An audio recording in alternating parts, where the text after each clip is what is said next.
সবাইকে নমস্কার, আমার নাম রজত মুখার্জি। সবাইকে রাম রাম। আজ আমি এসেছি সনাতন ধর্ম নিয়ে। সনাতন ধর্ম কি? সনাতন ধর্ম বলতে আমরা কি বুঝি? আমাদের ধর্মে কটা বেদ, কটা শাস্ত্র, কটা পুরাণ, কটা উপনিষদ আছে। সনাতন মানে হচ্ছে শাশ্বত ইয়া সদা বানা রহনে वाला, সব সময়ের জন্য যে আছে, অর্থাৎ যার না কোনো আরম্ভ, যার না কোনো শেষ। ধর্ম বলতে কি? ধর্ম হচ্ছে ধারণ করা। যে সনাতনকে আমরা ধারণ করি তার নামই হচ্ছে সনাতন ধর্ম।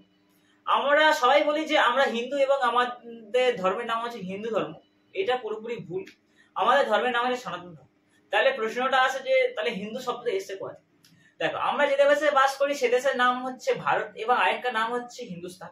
যেহেতু আমরা হিন্দুস্তানে বাস করি সেই থেকে আমরা হিন্দু এবং আমাদের ধর্মের নাম হচ্ছে হিন্দু ধর্ম। এটা আমরা মেনে চলি, কিন্তু আসলে এটা ভুল। আমাদের ধর্মের নাম হচ্ছে সনাতন ধর্ম।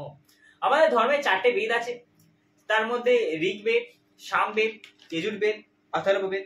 ঋগ্বেদের মধ্যে 10,589 খানা মন্ত্র আছে, যজুর্বেদের মধ্যে 1,975 খানা মন্ত্র আছে, সামবেদের মধ্যে 1,875 খানা মন্ত্র, অথর্ববেদের মধ্যে 5,977 খানা মন্ত্র।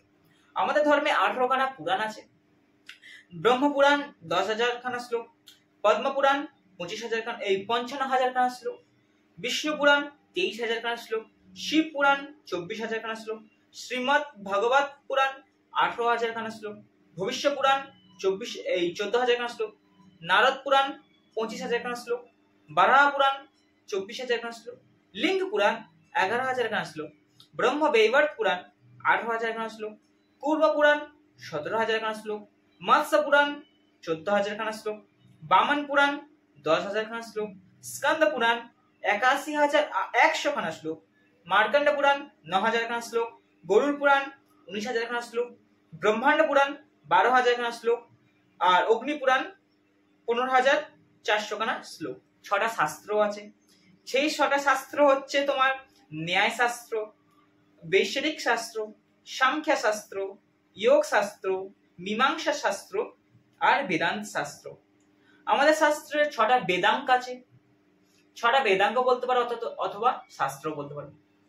সেইগুলো হচ্ছে তোমার শিক্ষা শাস্ত্র, কল্প শাস্ত্র, ব্যাকরণ শাস্ত্র, নিরুক্ত শাস্ত্র, ছন্দ শাস্ত্র, জ্যোতিষ শাস্ত্র।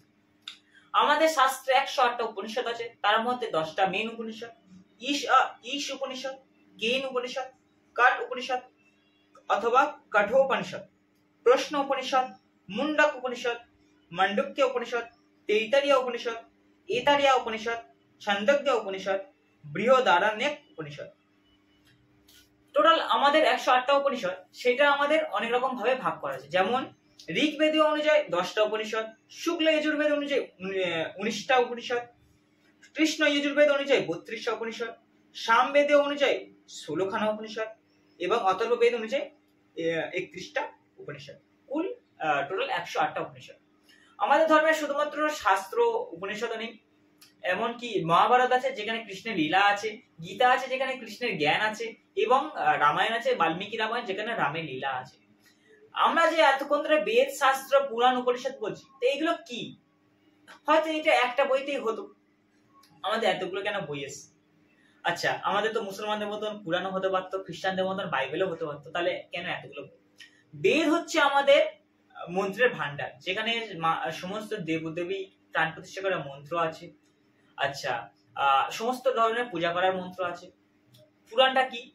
পুরাণ হচ্ছে একটা নির্দিষ্ট ভগবানের উপরে লেখা, যে শিব পুরাণে শিবের লীলা, শিবের মহিমা কি, গণেশ পুরাণে গণেশের মহিমা, গণেশের লীলা কি, বিষ্ণু পুরাণে বিষ্ণুর লীলা, বিষ্ণুর মহিমা কি, দুর্গা পুরাণে মানে দেবী ভগবত পুরাণে দেবী দুর্গার লীলা কি, তার মাহাত্ম্য কি, সূর্য পুরাণে সূর্যদেবের মহিমা কি, সূর্যদেবের মাহাত্ম্য কি, এরকম সমস্ত দেবদেবীর মাহাত্ম্য লীলা আছে।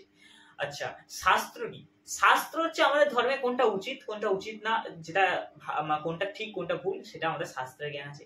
উপনিষদ কি? উপনিষদ হচ্ছে গুরু শিষ্য পরম্পরা কি করে চলতে হয় তার উপর এবং সমস্ত বড় বড় মুনি ঋষিদের উপরে ইতিহাস আছে। আর হয়ে গেল উপনিষদ। আর এই হচ্ছে আমাদের মানে ভান্ডার, ধর্মের হচ্ছে মেন ভান্ডার, আমাদের মন্ত্রের ভান্ডার, আর যেখানে আমাদের সনাতন ধর্ম লুকিয়ে আছে। যে এই আমাদের ধর্মের শাস্ত্র, বেদ, উপনিষদ, পুরাণ যে পড়েছে এবং যে পাঠ করেছে এবং যে চর্চা করে সে হচ্ছে আমাদের ধর্মের বড় বড় বিদ্বান। বলে মেনে থাকি।